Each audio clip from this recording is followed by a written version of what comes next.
Namaskar, this is Amit Kumar. Once again, a very warm welcome to yet another exciting episode of Finance series of Finance Gurukul with Amit Kumar. दोस्तों आज हम चर्चा करेंगे balance sheet के ऊपर। Balance sheet को पढ़ते कैसे हैं आज हम सिखाएंगे आपको और समझने की कोशिश करेंगे how to read the balance sheet.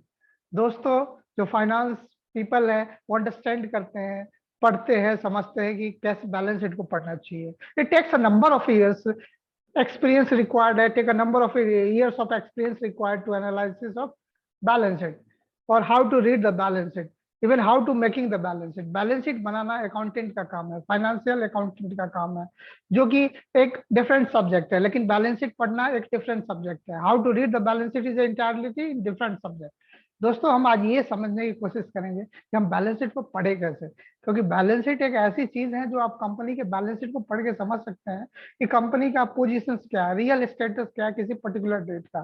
तो दोस्तों हम बैलेंस शीट को पढ़ने के लिए, उसके फैक्ट्स को, उसके फिगर्स को, उसको समझने के लिए बिजनेस क्या होता है, बैलेंस शीट क्या होता है, प्रमोटर कौन होता है, ओनरशिप क्या होता है, कैसे कैसे होता है, एक एक एलिमेंट की बारीकियों में जाएंगे, उसको अंडरस्टैंड करेंगे और उस लेवल से अंडरस्टैंडिंग से अंडरस्टैंड करने की कोशिश करेंगे जो किताबों में उस तरीके से नहीं लिखा हुआ है। जनरल पैरालेंस में लोग जिसको उस तरीके से नहीं सोचते हैं।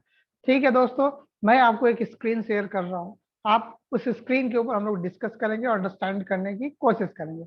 Here I am going to share my screen for better understanding. Yes, please. Then I am here. Yeah, this is my screen. How to analyze the balance sheet.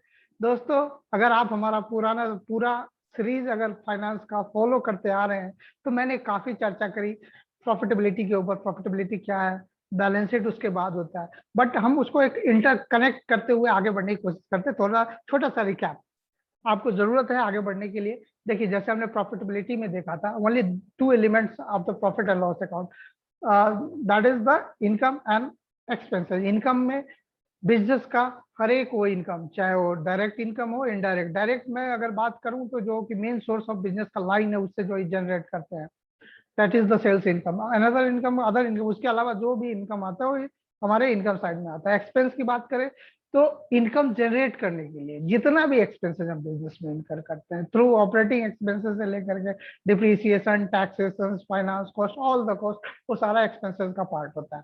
और इनकम में से उन सारे एक्सपेंसेस को काटने के बाद जो बचता है हमारा प्रॉफिट का पार्ट होता है। यहाँ तक हम लोगों ने प्रीवियस वीडियो में देखा। और प्रॉफिट में से वही पोर्शन जो शेयर होल्डर को डिविडेंड बांटने के बाद जो बच जाता है, रिमेनिंग पोर्शन जो बैलेंस शीट के अंदर ले जाते हैं, reserve and surplus, that is the also the part of the profit. अब हम लोग चर्चा करेंगे। दोस्तों चर्चा करने से पहले मैंने शायद आई थिंक प्रीवियस वीडियो में भी आपको बताया था कि जब भी हम प्रॉफिट एंड लॉस अकाउंट में चलते हैं, आप देखोगे दोस्तों जब भी हम प्रॉफिट एंड लॉस अकाउंट में चलते हैं तो हम पाते हैं कि जो भी हमारा प्रॉफिट एंड लॉस है for the period ended, that means कि हम पूरे पीरियड का प्रॉफिट एंड लॉस बनाते हैं। पूरे पीरियड इन द सेंस अगर हम ईयर एंडेड की बात करें 31 March, we are talking here its 31 March, its means हमारे प्रॉफिट का इंटायर मंथ में, पूरे मंथ में, जनवरी आई मीन 1 अप्रैल से लेकर के 31 पूरे ईयर्स में जो भी हमारे ट्रांजैक्शन है उनके कंसोलिडेटेड फिगर इनकम के आते हैं, एक्सपेंसेस में आते हैं, और उसने काटने के बाद जो बचता है प्रॉफिट होता है। इसलिए that is the for the period ended. But as far as balance sheet is concerned, that is as far as balance sheet is concerned, we are talking about as on date. As on date, that means जिस date की हम बात करते हैं, किसी भी particular date की जिस दिन बैलेंस शीट बनती है, लेट अस सपोज 31 मार्च से बनती है, उस दिन हमारा बैलेंस का क्या पोजीशन है, बैंक का क्या पोजीशन है, एसेट्स का क्या पोजीशन है। बैंक बोले तो दोस्तों लेट अस सपोज अगर हमारे बैंक में 15 लाख 15 लाख का फिगर 31 मार्च को है, हमने बैलेंस शीट 31 मार्च को बनाया, इसका मतलब ये नहीं कि पूरे साल 15 लाख का रहा। डेली बेसिस पे हमारा बैंक का फिगर फ्लक्चुएट करता है, keep on changing, but as on date जिस दिन हमने बैलेंस शीट बनाया 31 मार्च का, उस दिन हमारा जो चिट्ठा है, यानी इनफैक्ट बैंक का जो बैलेंस है, फिक्स्ड एसेट्स का है, करेंट एसेट्स का है, current liability, as on date that particular date का क्या पोजीशन है, वो बैलेंस शीट उसी डेट को सिर्फ आइडेंटिफाई करता है और उसी डेट का फिगर बताता है हमें।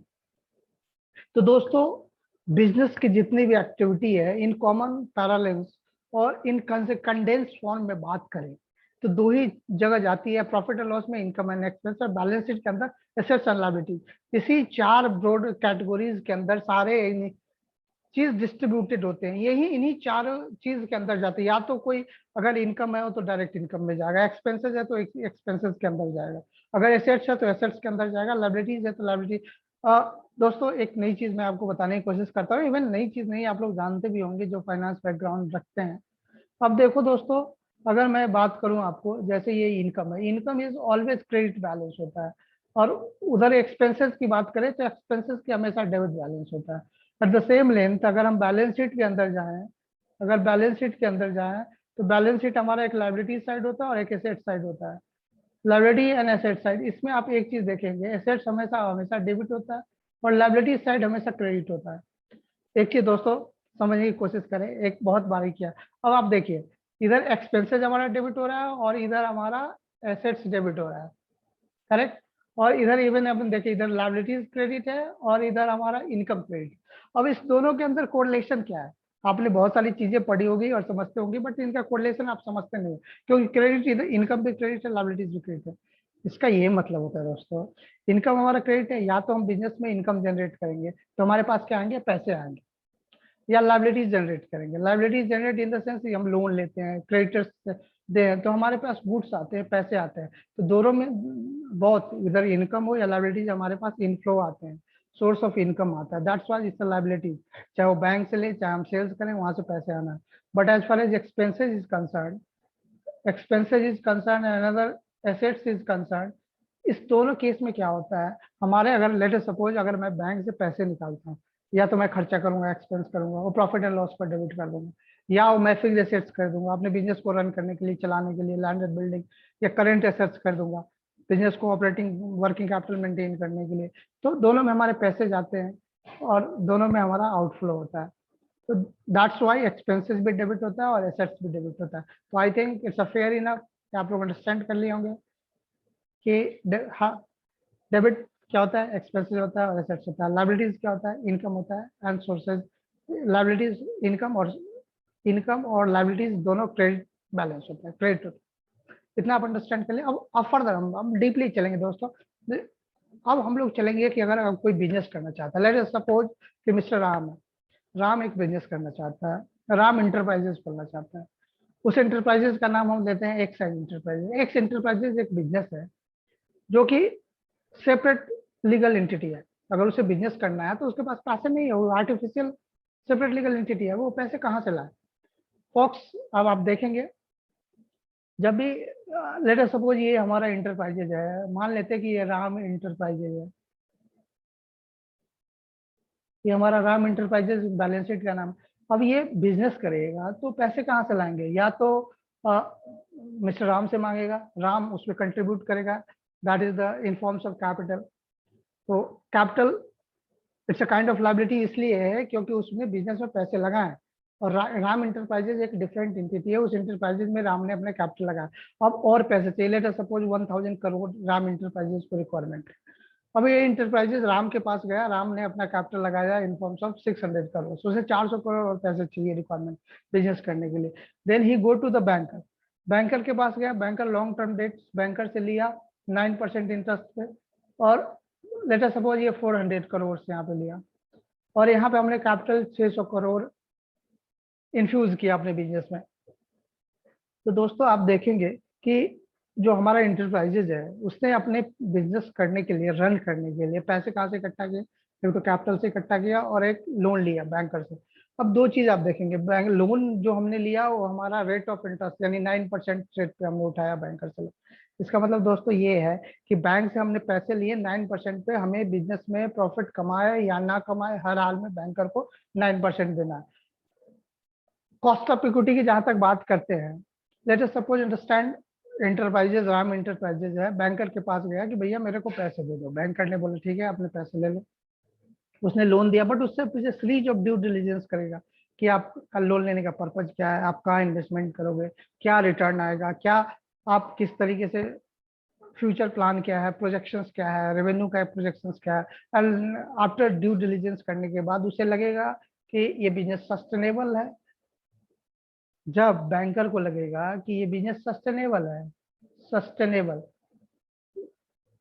ड्यू डिलिजेंस करने के बाद जब उसे लगे सस्टेनेबल है तो वो आपके बिजनेस में पैसा डिप्लॉयड कर देगा। उसके अगेंस्ट उसे 9% इंटरेस्ट अमाउंट चाहिए, प्रिंसिपल इंटरेस्ट, और एक सर्टेन पीरियड में उसका रिपेमेंट चाहिए।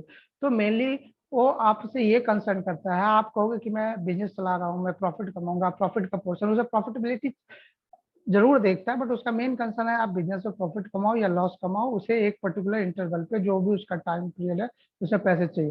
दोस्तों इसीलिए हमारा जो भी कैपिटल का पोर्शन है और लोन लॉन्ग टर्म फंड है, ये दोनों हमारा लाइबिलिटी साइड में आता है। इसका रीजन आई थिंक अंडरस्टैंड कर गए होंगे, क्योंकि राम इंटरप्राइजेस के लिए जो कैपिटल का कंट्रीब्यूशन है या जो आउटसाइडर का कंप्यूटेशन है इन फॉर्म ऑफ लोन, बहुत ज्यादा लाइबिलिटी, उसे रीपेमेंट करना है। अब दोस्तों किसी भी, अब लेट सपोज कि 1000 करोड़, 600 एंड 400 करोड़ इसने पैसे इकट्ठा किए राम इंटरप्राइज में। अब बिजनेस करने के लिए उसे फिक्स एसेट्स करना है। लेट सपोज अगर टॉय मेकिंग कंपनी, तो इसको बिल्डिंग, लैंड एंड बिल्डिंग बनाना होगा। ये इसने लैंड एंड बिल्डिंग बनाया।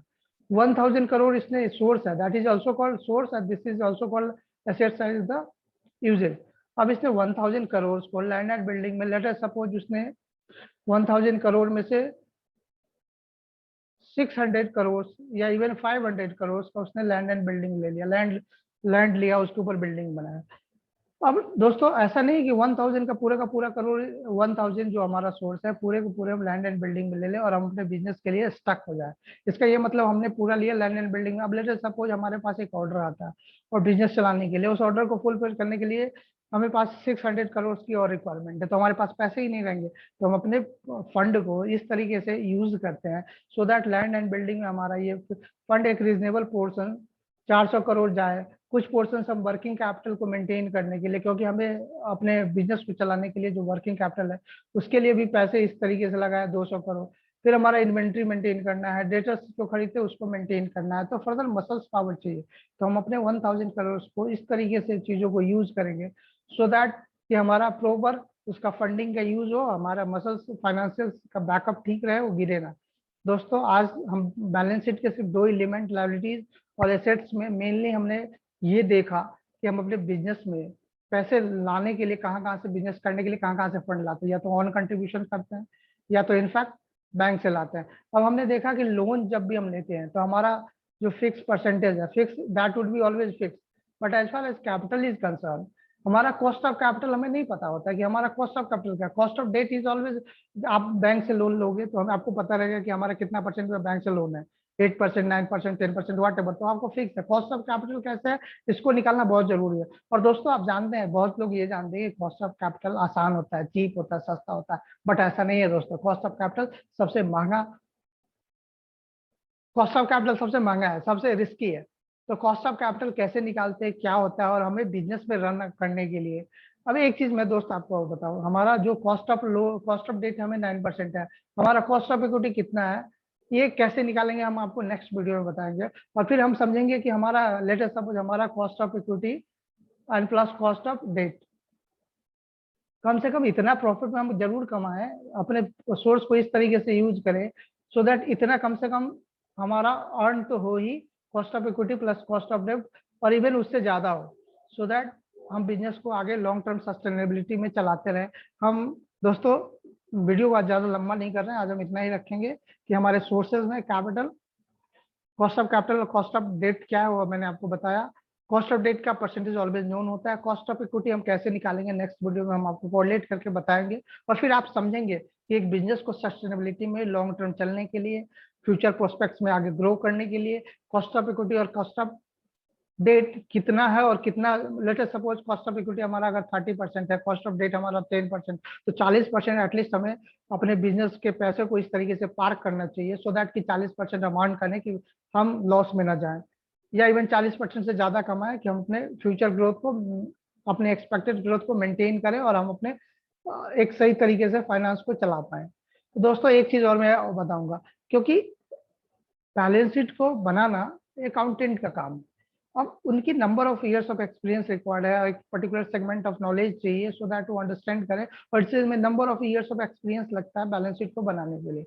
लेकिन as far as balance sheet को रीड करने की जरूरत है, उसको बहुत जरूरी है अगर या फाइनेंस बैकग्राउंड से हैं या आप नहीं है। लेट अस सपोज आप किसी कंपनी का सीएफओ है या किसी कंपनी का मैनेजिंग डायरेक्टर है, प्रमोटर है, तो आपको बैलेंस शीट पढ़ना आना चाहिए। अगर क्योंकि आपका सेल्समैन आपको सेल्स करके देगा, आप एडवर्टीजमेंट टीम एडवर्टाइज करके देगा, परचेजिंग टीम आपको परचेज करके देगा, लेकिन आप फाइनेंस को मैनेज नहीं करेंगे प्रॉपरली तो आपका बिजनेस गोइंग टू हैम्पर, आपका बिजनेस फेल कर जाएगा। तो इसलिए बहुत जरूरी है दोस्तों, कॉस्ट ऑफ डेट क्या है, कॉस्ट ऑफ इक्विटी बहुत लोग जानते हैं, कॉस्ट ऑफ इक्विटी कुछ होता नहीं। मैं आपको बताऊंगा कॉस्ट ऑफ डेट और कॉस्ट ऑफ इक्विटी कैसे निकलते हैं और कितना परसेंटेज बिजनेस में कमाना चाहिए, उसका प्रॉपर यूज क्या है, हर एक चीजें मैं नेक्स्ट वीडियो में आपके पास लेकर के आऊंगा। आप लोग बने रहें दोस्तों। और मैं एक और बात कहना चाहता हूं, अगर अभी तक आपने मेरे चैनल को सब्सक्राइब नहीं किया, लाइक नहीं किया, अगर बेल बटन प्रेस नहीं किया तो जरूर कीजिए, सो दैट आपको इस सीरीज में नई नई वीडियो मिलो और आप अपडेट होते रहेंगे। मैं आपके लिए रिसर्च करके नई नई चीजें लाऊंगा, आप अपडेट करेंगे दोस्तों, इससे आप रियल में बेनिफिशियल होंगे। It's my I am assuring to you कि आप बेनिफिशियल होंगे दोस्तों। दोस्तों जब हम हर एक एलिमेंट को समझ लेंगे, जैसे एसेट्स को भी दो पार्टों में बांटा गया, नॉन करेंट एसेट्स और करेंट एसेट्स, लाइबिलिटीज को भी नॉन करेंट लाइबिलिटीज और करेंट लाइबिलिटी। जब हर एक चीजों को आप अंडरस्टैंड कर लेंगे तो फिर मैं हर एक बारीकियों उसके अंदर में जाऊंगा और फिर एक रियल बैलेंस शीट, एक रियल कंपनी का बैलेंस शीट, रियल इंडस्ट्री का, जी इंटरटेनमेंट प्राइवेट लिमिटेड का, मैं आपको जी इंटरटेनमेंट लिमिटेड का इनफैक्ट मैं आपको एक एक बैलेंस शीट को कैसे करते हैं, कैसे समझते हैं, कैसे अंडरस्टैंड करते हैं, लॉन्ग टर्म लाइबिलिटीज का क्या इम्पैक्ट होता है, शॉर्ट टर्म लाइबिलिटीज का क्या इम्पैक्ट होता है, उसको कैसे पढ़ते हैं, उसका कंसिक्वेंसेस क्या होता है, उसका इम्पैक्ट कैसे निकालते हैं, क्या मीनिंग होता है अगर इंक्रीजिंग ट्रेंड है, डिक्रीजिंग ट्रेंड है, हम क्या समझते हैं डिफरेंट डिफरेंट रेशियो के हेल्प से हम समझेंगे। आज बस यहीं तक हम सोर्स ऑफ फंड समझे कि कैपिटल और लाइबिलिटीज कैसे होता है, कैपिटल कहाँ से लाते हैं और डेट कैसे लाते हैं। जो भी कोई कंपनी, कोई भी बिजनेस, कोई भी इंटरप्राइज पैसे इकट्ठा करती है तो कहाँ से इकट्ठा करती है। तो आज दोस्तों बस इतना ही, आज हमारी वीडियो इतना ही तक रहेगा। चलते चलते एक पॉजिटिव नोट्स पे हम फिर खत्म करेंगे। और मैं कहता हूँ हमेशा की तरह कहता हूँ, आज भी कहूंगा, किसने कहा जुदाई होगी, किसने कहा जुदाई होगी, किसी गैर ने ये खबर उड़ाई होगी, बड़े शान से रहेंगे हम आपके दिलों में, इतने दिनों में कुछ तो जगह बनाई होगी। दोस्तों आप देखिए, इस सीरीज में जुड़े, आपको अच्छा मिलेगा। Okay bye, take care, save.